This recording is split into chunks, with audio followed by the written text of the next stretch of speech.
of lightning, still a lot of wind that is coming our way too, as the storm is actually just to the east of us and is moving through. So we're going to continue to see the lightning strikes and hear the rumbles of thunder out here in Apache Junction and throughout the East Valley. In Apache Junction, Ashley DiMartino, 3TV.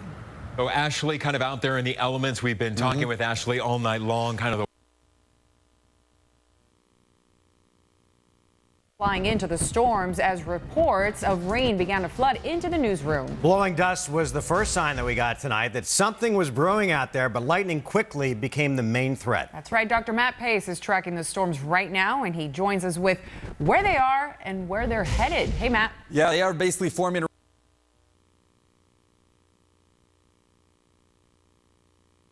workout. Finally, here's a live look from US 60 at Country Club. Some rain finally coming down. And take a look at what Air 50 spotted in Apache Junction. Some intense lightning bolts there. The weather so rough, they were actually forced to land. So let's get right to ABC 15's Laura Thomas in the forecast center. And Laura, you've been also following the possibility for some. The northwest Pinal County and even in the extreme East Valley out near Apache Junction, all part of these storms that have been rolling off the high terrain. We did have a blowing dust advisory that expired just a few minutes ago at the top of the hour. So here's what's happening. You see a lot of green out there tonight. Still looking at some lightning strikes. A couple of areas from Fountain Hills back to Florence Junction.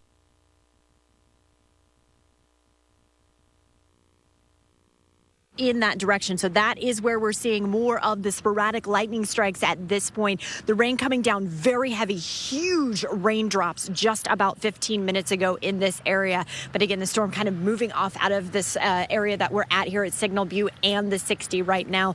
But we got doused, we got blowing dust, and we've been seeing some lightning. Again, hearing a little bit of thunder every once in a while out here. Send it back to you guys in the studio. Okay, stay safe. Ashley DiMartino reporting live from the East Valley. Take a look at this. A storm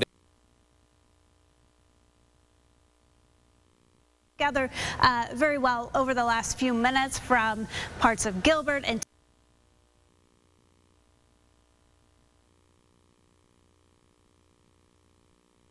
from 16th Avenue and Missouri. This is where police say two teenage boys were playing with a gun, and one of the teens accidentally shot himself with it. The 16-year-old was rushed to the hospital in critical condition. There was a 15-year-old boy also in the room at the time, but he wasn't hurt. Detectives are now interviewing him to find out exactly how this happened, and so far there have been no charges in this incident, but police are reminding all parents to make sure their weapons are locked away. The parents of Border Patrol agent Brian Terry, well, they have lost a bid to revive their lawsuit over his death. Terry was killed in the Arizona desert in 2010 by men who crossed the border.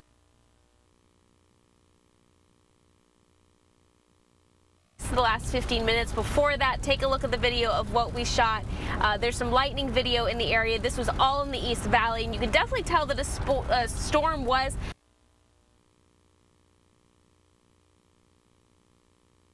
The complex completely taped off with crime scene tape right now. Apparently the other teenager. Tebow arms around strangers, leading them in prayer.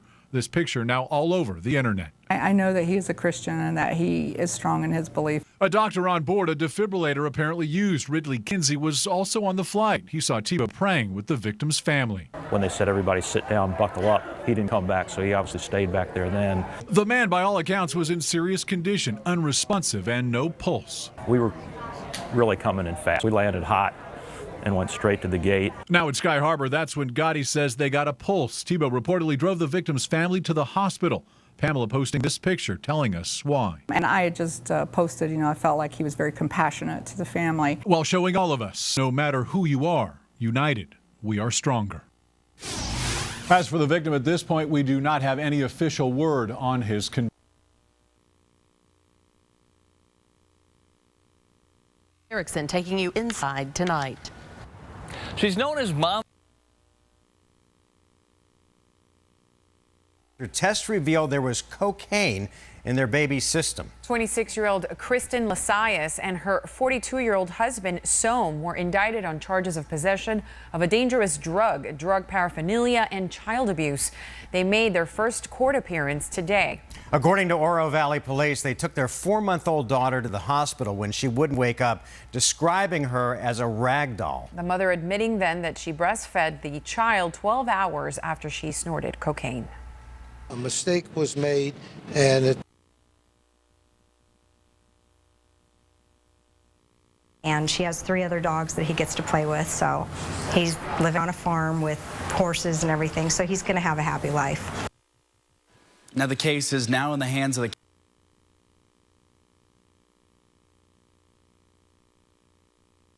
this year. Third graders could be the ones most affected. State officials had said third graders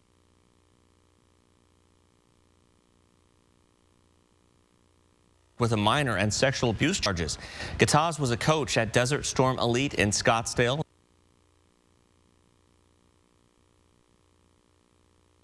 Worse, a huge cup of sugar. And here's Mama Elda. And then there's the kitchen, pill bottles on the microwave, all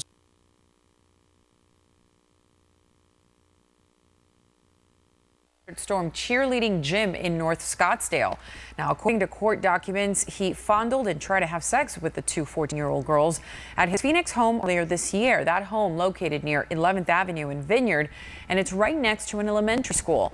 Now, police say the girls tried to get away, but Gataz would not let them. New video tonight. Scary security camera taken inside the Phoenix gas station as an armed robber comes in. There he is, dressed in black, pulls out a gun and demands cash. What you're seeing here happened in broad daylight at this gas station early this morning. The owner telling 12 News they don't think this was the guy's first time either. And the suspect is still out there somewhere on the loose. Trisha Hendricks is live at the Chevron near 35th Avenue and Camelback, where it all went down. Trisha. Hey, Mark, at this convenience store, they actually have a panic button, but the clerk was so shaken and just in shock when the suspect flashed his weapon. He didn't think to push it. This is the cashier that got robbed. Owner JJ Bazzi showed us the surveillance video of an armed robber walking into the store at about 7:15 this morning. Here's the guy, he's walking, see him? So he's just walking in calmly. He had his gun on his waist. You can tell the robber tries to keep his face hidden, but multiple camera angles catch him in action. This is where he puts a bag on the counter. He pulls out his gun. See his gun right here? The cash register now is just shocked. He doesn't realize what's going on. He's just opening up the cash and emptying out the drawer. The owner says the whole thing happened in maybe 20 seconds. So fast and so calm, a customer in the store didn't even know they were being robbed. We downloaded the video on a thumb drive and just gave it to the police. All of the employees are trained to react the same way. I tell these guys, do not resist. You know, just give them, the cash can be replaced. Everything can be replaced except life. It's a job, you know, it's not nothing to get killed over. And hopefully they catch them. Owner here has 14 cameras, but he has a call into the security company to increase that number to get 20 cameras. Live in Phoenix, Trisha Hendricks, 12 News at 10. All right, Trisha, thank you. New video tonight of a puppy rescued from the desert heat today. Diane Leah tweeting out this video. She was riding her bike actually through Phoenix when she says that she saw the pup struggling in the sun on the side of the road, so she decided to scoop her up, cool her down, and then take her to the vet to get her stabilized. So listen to this. Diane is riding her bicycle 50 miles a day for 50 days to promote awareness for 50 different causes in celebration of her 50th birthday.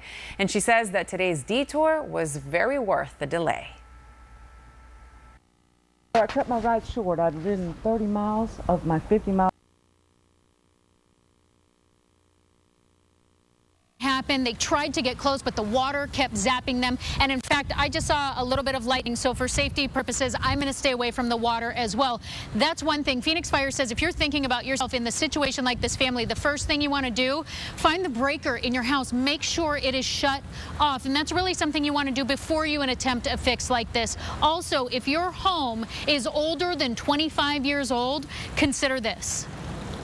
The codes were different. They didn't require GFIs. Nowadays, if you build a pool, they require a GFI. And so a GFI is for safety. It's something that shuts off and prevents you from being electrocuted, especially when we talk about conducting with water.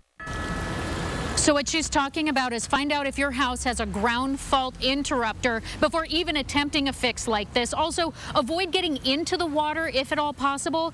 Now, in this case, near 39th Avenue and Encanto, when this young dad, just 27 years old, was finally pulled from his pool, he had no pulse. Even neighborhood friends are in absolute disbelief. That's a slap in the face, dear. That, I mean, 'cause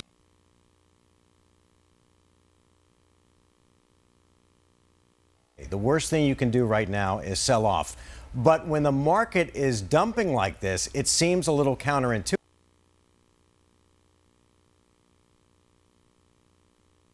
But essentially what happens is you put